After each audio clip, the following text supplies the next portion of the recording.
On a camel. Okay, we just got to Egypt and looking around, staying at a friend's place, and just about to head out to the pyramid. So, oh man, this is going to be exciting. We'll talk to you soon. Whoa, let's back up a bit. Before we start our travels through Egypt, walk with me.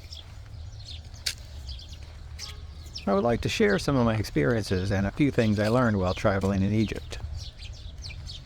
First, if you're going to visit Egypt, do it through one of the highly rated Nile cruise operations you'll find listed in TripAdvisor.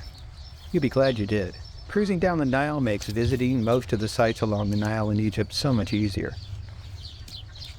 Second, I recommend arriving and staying a few days in a nice hotel in the Zamalek Cairo district before and after your Nile cruise. That way you'll be able to recover from the long flight, visit all the best locations near Cairo, and then step out onto your cruise ship, fresh and ready for a wonderful Egyptian adventure. On the days before my cruise started, I checked into a hotel in Zamalek and woke up early the next day to visit 2 of the 3 big pyramids. Wow, that was crazy fun. I then managed to fit in some other local visits before and after the cruise, like the Cairo Tower, the Muiz Street, and Khan el Khalili Market. I even took in a show at the Cairo Opera House one evening. And then I experienced the Ag Sungur and Mosque Madrasa. They turned out to be 2 of the most memorable experiences I had in Cairo. Here's a moment of the beautiful experience I had there.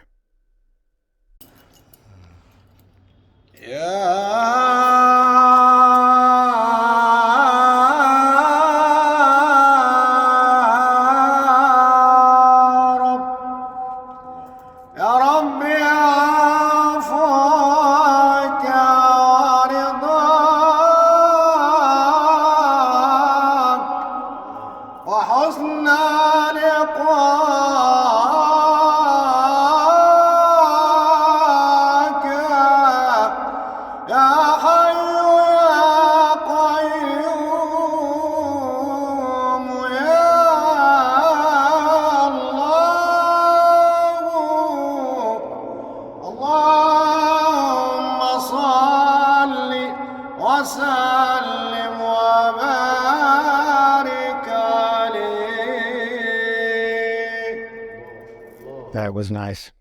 And on the cruise, on the MS Astoria, we visited a number of temples in local towns, including the Karnak Temple, the Kamambo Temple, the Aswan High Dam, the Philae Temple, and the Unfinished Obelisk. All really cool places to explore. And of course, can't forget the balloon ride over Luxor. Good times.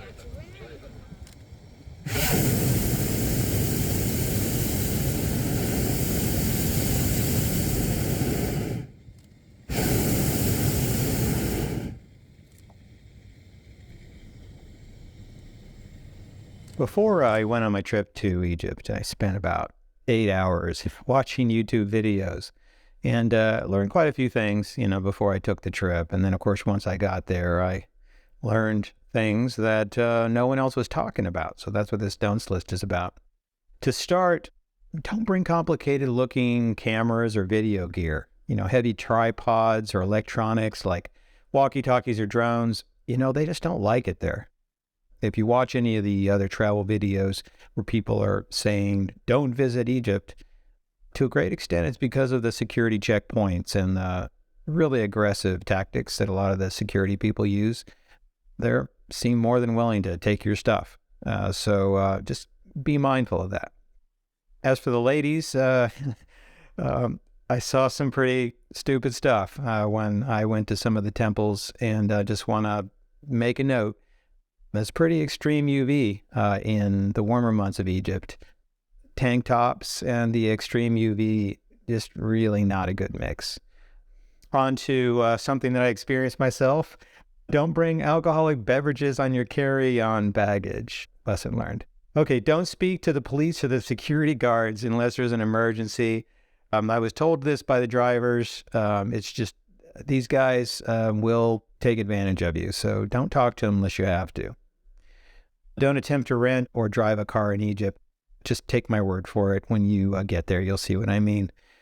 Also, don't use a non-Egyptian currency unless you have to, like the US dollar or euros. You'll likely pay more than necessary if you do try to use one of those currencies. Most of the Egyptians prefer their local currency. I actually had a situation where I went up to buy a cup of coffee because I really like their Turkish coffee. And I offered the guy, U.S. currency. And he basically said no. And he was going to charge me double the price to take my U.S. money. So kind of lesson learned there. And back to cameras. It's generally a pretty good idea not to just blatantly use your cameras or video gear wherever you go. The locals really don't appreciate you taking pictures of their families and those sorts of things, and they can get really irritated sometimes in the markets as well. Just be mindful of that. On the mosque visits and the holy site visits, I just recommend you don't wear shorts, wear, reasonable looking clothing for visiting a holy site or a church or mosque.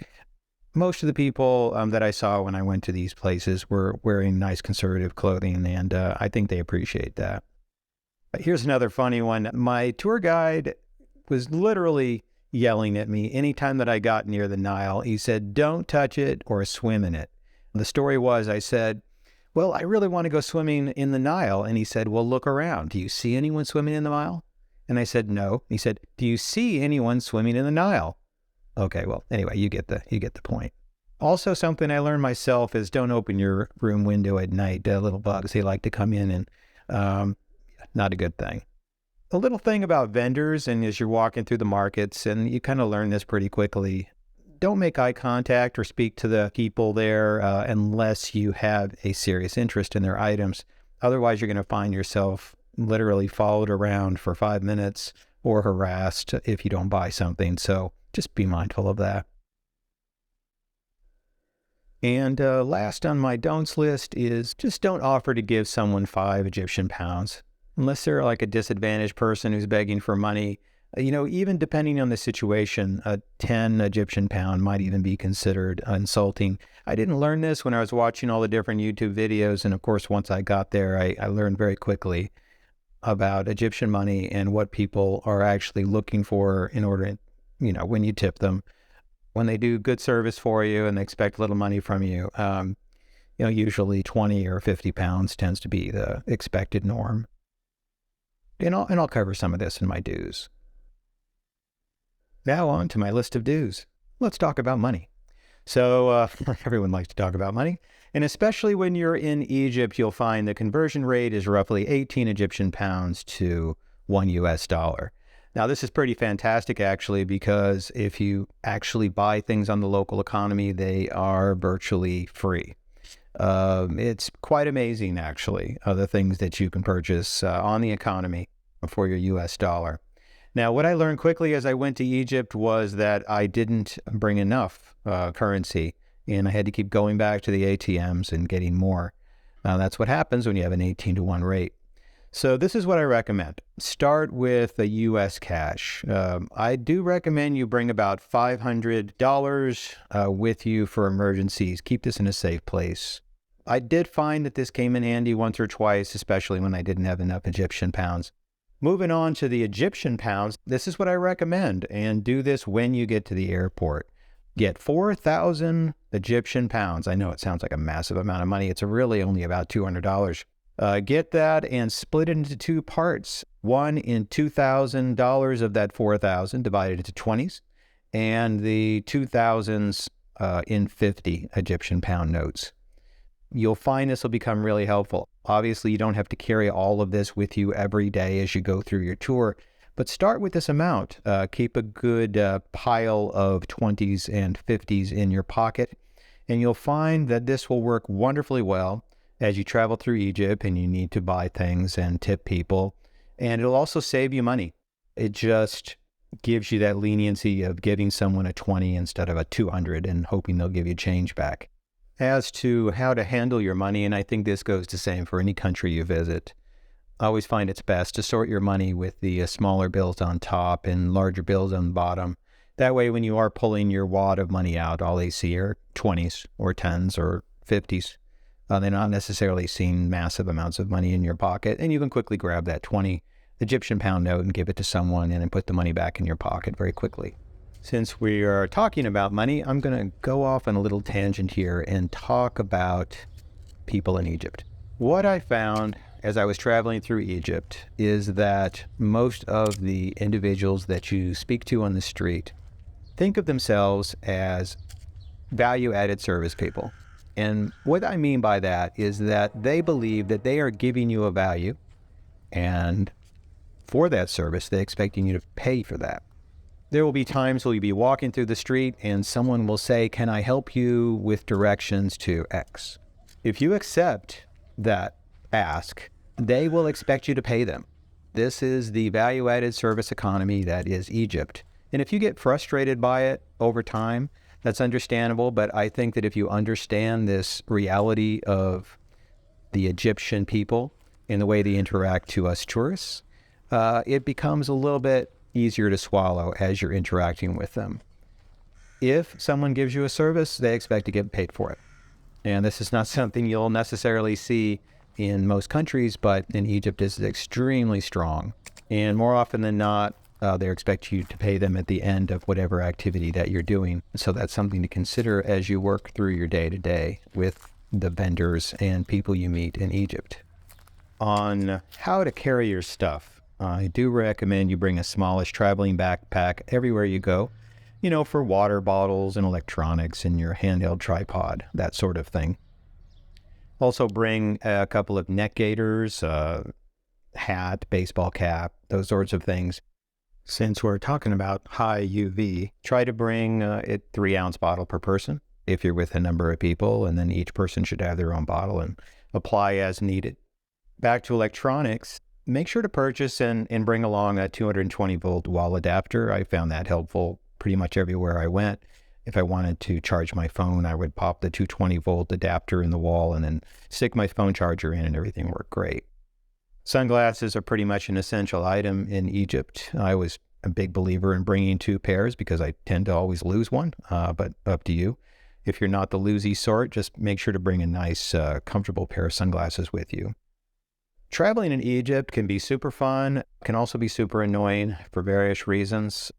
Given my experiences, I happen to have had an expert guide with me throughout all of my excursions to the different temples and museums. So that was great for me. I did see quite a number of people kind of going it alone. The problem when you go it alone is that the local people will see that, and they literally will jump on you every occasion, asking you to buy their things. There's not much of a border between you and the locals if you don't have a tour guide with you. They also help in keeping the less scrupulous people from trying to take advantage of you. Along the same lines, I recommend hiring a day rate, reputable Egyptian guide when traveling outside of Cairo. The periods of Giza do not require a guide. You can definitely just go there and have fun running around the pyramids as much as you like. Now, before I went to Egypt, I made an effort to watch lots of YouTube videos, and then I also tried to learn a number of Egyptian phrases. And while I was there, I found 6 or so phrases very helpful, like thank you, hello, okay, goodbye, good morning, and good afternoon. That was it. I used those particular phrases throughout my trip, and it seemed to really be a great icebreaker as I was talking to people in Egypt. They could see that I was really trying. So take a little bit of time. There's websites on the internet where you can learn the terms. Also, how to reply to someone who says hello. There's a variety of ways to do that. It's important to learn how to do that. Again, we're talking about less than 10 words. Spend a little time, believe me, it will make your trip more interesting. Back to money again. Expect to pay a tip of between 20 to 50 Egyptian pounds if you accept help from a local person, outside of your hotel or cruise ship, of course. 20 Egyptian pound tip is a very small amount of money, but it's one way for you to say thank you, and the person will say bye, and they won't harass you for 15 minutes. Also, if the person is doing a particularly good job for you, a 50 Egyptian pound tip would be considered a very good tip. Well, it's been a wonderful chat, but it appears that we're at the end of our walk, and I ran out of do's and don'ts for you. If you've enjoyed my do's and don'ts list, please go ahead and leave a like and definitely leave some comments. I'm available if you have any questions, and I may be able to answer some of your specific questions about specific locations if you like. You have a wonderful day. Enjoy.